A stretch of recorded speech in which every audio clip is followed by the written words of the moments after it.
శ్రీ గురుభ్యో నమః. 6వ అధ్యాయం 39వ శ్లోకం. ఓం ఏతన్మే సంశయం కృష్ణ చేతుం అర్హస్య శేషతః త్వధన్యః సంశయస్యాస్య చేతాన హ్యుపపద్యతే. ముందుగా పదపదానికి అర్థం తెలుసుకుందాము. ఏతత్ మే సంశయం, నా ఈ సందేహాన్ని కృష్ణ, ఓ కృష్ణ, చేతుం అర్హసి, తొలగించవలసినదిగా కోరుచున్నాను. అశేషతః, పూర్తిగా ఏమాత్రం శేషం లేకుండా. త్వత్ అన్యః, నీకంటే ఇతరమైన వారు. సంశయస్య అస్య, ఈ సందేహాన్ని. చేత, తొలగించేవారు. నహి ఉపపద్యతే, మరెవ్వరూ లేరు. తాత్పర్యం ఏమంటే, ఓ కృష్ణ, నా మనస్సులో ఉన్న ఈ సందేహాన్ని నువ్వు పూర్తిగా నివృత్తి చేయాలి. ఏతన్మే సంశయం కృష్ణ, నివృత్తి చేయాలి. ఎందుకంటే చేతుం అర్హసి అశేషతః, నీవు తప్ప ఈ సంశయాన్ని సమూలంగా తొలగించేవారు ఈ ప్రపంచంలో మరెవ్వరూ నాకు కనిపించడం లేదు.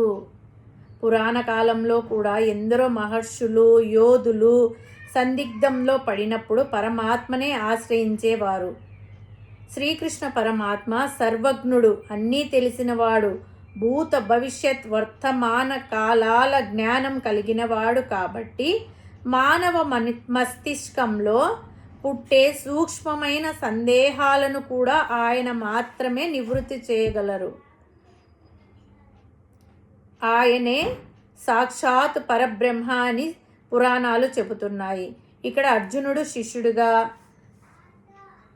పరమాత్మను ఏకైక గురువుగా అంగీకరిస్తున్నాడు. సంశయం అనేది ఒక అజ్ఞాన తిమిరం, అంటే చీకటి అయితే, కృష్ణ పరమాత్మ ఆ చీకటిని చీల్చే జ్ఞాన భానుడు. మనకు సమస్య వచ్చినప్పుడు ఎవరిని పడితే వారిని సలహా అడగకూడదు. ఆ విషయంలో పూర్తి అవగాహన ఉన్న లేదా సత్యదర్శనం చేసిన గురువును మాత్రమే ఆశ్రయించాలి. అర్జునుడు తన అజ్ఞానాన్ని దాచుకోకుండా నాకు సందేహంగా ఉంది అని ఒప్పుకున్నాడు. మనము కూడా ఏదైనా నేర్చుకునేటప్పుడు సందేహాలను అడగడానికి వెనకాడకూడదు. ఆధ్యాత్మిక ప్రయాణంలో కానీ భౌతిక ప్రయాణంలో కానీ సంశయం అనేది మనల్ని ముందుకు వెళ్ళనీయదు. దాన్ని ప్రారంభంలోనే తుడిచిపెట్టుకోకపోతే అది మన ఆత్మవిశ్వాసాన్ని దెబ్బతీస్తుంది. దీనికి ఒక చిన్న ఉదాహరణ చెప్పుకుందాం. ఒక అడవిలో ప్రయాణిస్తున్న బాటసారికి దారి తప్పిపోయాడు. ఎదురుగా అనేక దారులు ఉన్నాయి. అతను ఏ దారి వెళ్ళాలో తెలియక అయోమయంలో పడ్డాడు.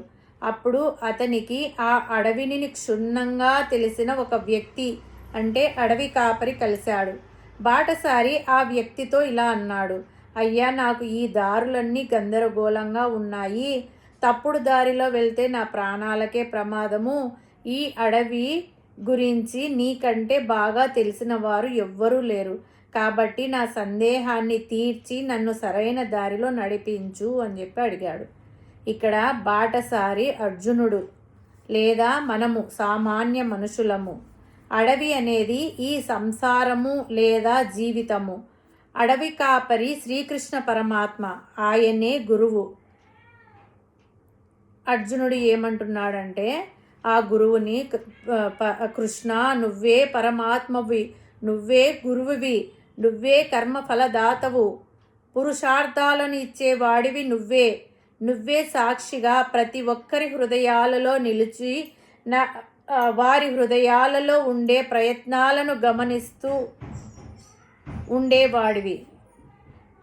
ఏ వ్యక్తి ఎంత ప్రయత్నం చేస్తున్నాడు, ఏ ప్రయత్నానికి ఎంత ఫలితం ఇవ్వాలి అని నిర్ణయించే వాడివి నువ్వే. సమస్త బ్రహ్మాండములందలి భూత భవిష్యత్ వర్తమాన భూత కోట్ల యొక్క గతులన్నిటినీ ఎరిగిన వాడివి నువ్వే. అట్టి మహనీయుడు తన ఎదురుగా ఉండగా ఇక మరి ఎవరిని తన సమస్య నివృత్తికై అర్జునుడు ఎట్లా ఆశ్రయించగలడు? ఇతరులు చెప్తే అది సాధారణంగా ఉంటుంది, పరమాత్మ చెప్తే అది నిజమవుతుంది. కాబట్టి ఈ సంశయాన్ని తొలగించుటకు అర్హత పరమాత్మకే ఉంది. ఇతరులకు అర్హత లేదు.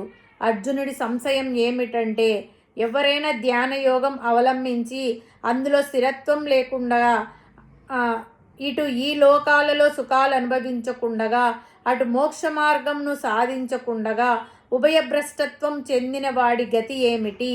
వాడు ఏ ఫలితం లేకుండా నశించిపోతాడా, లేక తాను చేసిన కొద్ది సాధనలకు ఫలితం పొందుతాడా అని అర్జునుడు మనందరి తరఫున శ్రద్ధగా పరమాత్మను ప్రార్థించాడు. అర్జునుడు అడిగిన ప్రశ్నకు పరమాత్మ పై శ్లోకంలో సమాధానం ఇవ్వబోచున్నాడు. హరి ఓం తస్సత్.